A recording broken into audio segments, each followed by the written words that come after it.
this defensive core is locked in. We know what they're going to be. Maybe there's an ancillary piece that gets moved around after those 4, but you know that these 4 guys are here. You know their skill sets. You know that they're all lefties, which is a pretty unusual thing. What's the ceiling of this core? Can this be the backbone of a cup-winning team, even with the handedness issue, but also Essa Lindell, for instance, is a very defensive-minded guy, right? He's got he's the stay-at-home defenseman. If these are your 4 best dudes, knowing their archetypes, knowing their skill sets, how high can Dallas climb with that?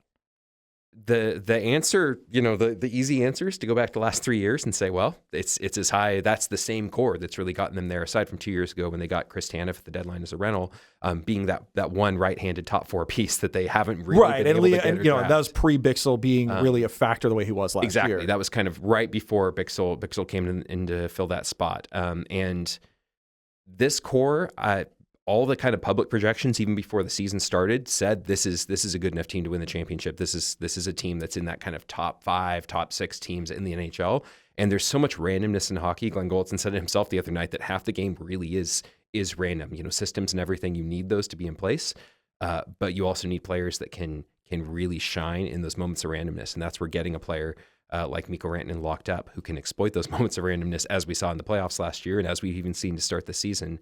That's such a big deal for your championship aspirations, because there are going to be those playoff games where it really does become who's going to step up and be that guy.